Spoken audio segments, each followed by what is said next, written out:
so hello' viewers welcome back to our channel আশা কৰো আপোনালোকে সবে ভালে আছে সো আজি আমি এটা নতুন স্পেশাল রিক্রুটমেন্ট যে DEE সাইডৰ পৰা যে স্পেশাল ৰিক্ৰুটমেন্ট এলপিইউপিৰ ওপৰত এটাৰ ওপৰত আলোচনা কৰিম ঠিক আছে সো স্পেশাল ৰিক্ৰুটমেন্টটো কলো কাৰণ এই এলপিইউপি ৰিক্ৰুটমেন্টৰ স্পেশাল এডুকেটৰ এটা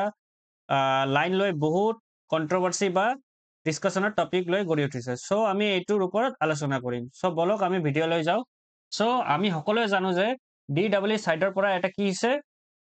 নতুন এটা ৰিক্ৰুটমেন্ট ওলাইছে এলপি আৰু ইউপিৰ কাৰণে তো এলপিত পোষ্ট কিমান আছে 120 কিমান আছে 120 আৰু ইউপিৰ কাৰণে কিমান আছে 108 তো টোটাল পোষ্ট আমাৰ কিমান হ'ল 228 ঠিক আছে তো কিমান হ'ল টোটাল পোষ্ট কিমান আছে এলপি আৰু ইউপি মিলাই 228 পোষ্ট আছে ঠিক আছে আপোনালোকে বুজি পালে ইয়াৰ পিছত আমি আহিম যে যে এই পোষ্টটো ভৰাৰ কাৰণে আমাৰ কি কি কন্ডিশন আছে এটাৰ ওপৰত আমি অলপ আলোচনা কৰিম তো আমাৰ ফার্স্ট দিছে যে the candidate who have passed এই যে এইটো সেকেন্ড পয়েন্ট আপোনালোকে পঢ়িব the candidate who have passed the ATET and CTET for lower primary school will be eligible for applying মানে কি হৈছে যিবিলাক ষ্টুডেণ্টে আসাম টেট বা চেন্ট্ৰেল টেটৰ যে লোৱাৰ প্ৰাইমেৰী পেপাৰটো থাকে এইটোত পাছ কৰিছে সিহঁতে এই পোষ্টৰ কাৰণে এলিজিবল হ'ব বা পোষ্টটো ফৰ্ম ভৰিব পাৰিব ঠিক আছে তো ইউপিৰ কাৰণে সেম হ'ব যে the candidate who have passed the ATET and CTET for upper primary school will be eligible for applying তো কি হ'ব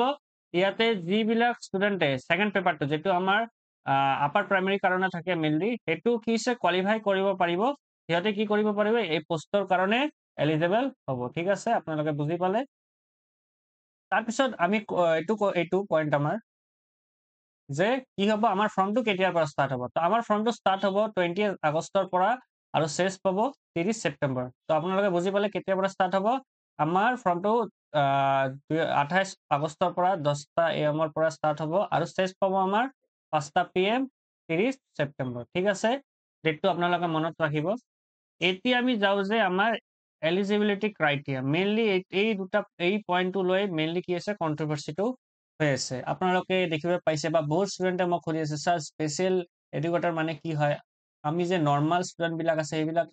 এই ফৰ্মটো ভৰিব পাৰিম নে নাই সো আমি কি কৰিম এইটোৰ ওপৰত আপোনালোকক গোটেইবিলাক বস্তু বুজাই দিম আৰু মই আশা কৰো যে আপোনালোকৰ মাইণ্ডত যিবিলাক প্ৰব্লেম চলি আছে মোৰ ভিডিঅ' চাই ক্লিয়াৰ হৈ যাব তো ঠিক আছে তো ফাৰ্স্ট এলিজিবিলিটি ক্ৰাইটেৰিয়া হ'ব যে আমাৰ 50% মাৰ্ক হ'ব লাগিব আমি জানো যে কিবা এটা ফৰ্ম ভৰিবলৈ হ'বলৈ গলে আমাৰ যে বিএড বা ডিএলএডৰ 50% মাৰ্ক থাকিব লাগিব আৰু ইয়াতে এটা লাইন দিছে যে আমাৰ কি থাকিব লাগিব 2 years diploma education in special education এই স্পেশাল এডুকেশনটো লৈ বহুত প্ৰব্লেমৰ সৃষ্টি হৈছে তো স্পেশাল এডুকেশনটো মানে হ'ল যে যিবিলাক ষ্টুডেণ্টে আমাৰ বিএড আৰু ডিএলএড টু আৰসিআই এই যে আৰসিআই ওয়াৰ্ডটো পাইছে না এইটো ইনস্টিটিউশনৰ পৰা কি কৰিছে তেহঁতৰ কি যে বিএড বা ডিএলএড টু কমপ্লিট কৰিছে সিহঁতে এই পোষ্টৰ কাৰণে এলিজিবল হ'ব মেইনলি এতিয়া আমি আলোচনা কৰিম যে আরসিআই টো কি হয় তো আরসিআই টো হৈছে এনে এটা মানে ইনস্টিটিউশন যেটো কি হয় মেইনলি যে আমাৰ স্পেশাল চাইল্ড বিলাক থাকে মানে মেন্টালি বা ফিজিক্যালি অলপ কিবা প্ৰব্লেম থাকে সিহঁতৰ কাৰণে মেইনলি এই ইনস্টিটিউশনটো বনোৱা হৈছিল তো সেইবিলাক ষ্টুডেণ্টক পঢ়াৰ কাৰণে তো এই আৰসিআই ইনস্টিটিউশনটো মেইনলি ইনক্লুসিভ এডুকেশনৰ ওপৰত গুৰুত্ব দিয়ে আমি বিএডত বা ডিএলএডত পঢ়িছো যে ইনক্লুসিভ এডুকেশনটো কি হয় মানে গোটেইবিলাক ষ্টুডেণ্টক সামৰি লয় তো আৰসিআই ইনস্টিটিউশনটো কি কৰে যিবিলাক স্পেশাল চাইল্ড থাকে এই গোটেইবিলাক ষ্টুডেণ্টক সামৰি লয় তো ঠিক আছে আমি এইটোৰ পৰা বুজিব পাৰিলো যে আমাৰ নৰ্মাল যেটো বিএড বা ডিএলএড কৰা ছাত্ৰ ছাত্ৰীসকলে এই পোষ্টৰ কাৰণে এলিজিবল নহয় কিন্তু যিবিলাক ষ্টুডেণ্টে আৰসিআই ইনস্টিটিউশনৰ পৰা তেখেতৰ যে সাৰ্টিফিকেটটো লৈছে বা কমপ্লিট কৰিছে সিহঁতে কি কৰিব পাৰিব এই পোষ্টটোৰ কাৰণে এলিজিবল হয় তো সেম ধৰে এইটো কি আছে ইউপিৰো সেম হয় ইয়াতো কি লাগিব আমাৰ 50% লাগিব বা বিএডত কি থাকিব লাগিব 50% আৰু 2 ইয়াৰ্স যে আমাৰ ডিপ্লোমা এইটো কি হ'ব লাগিব বা ডিগ্ৰীটো আমাৰ কি হ'ব আৰসিআই সাইডৰ পৰা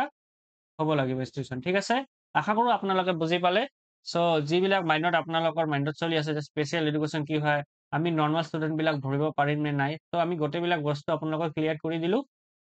তো আশা কৰো মোৰ ভিডিঅ'টো আপোনালোকৰ ভাল লাগিছে ভাল লাগিলে আপোনালোকে মোৰ চেনেলটো লাইক কৰিব শ্বেয়াৰ কৰিব আৰু সাবস্ক্ৰাইব কৰিব থ্যাংক ইউ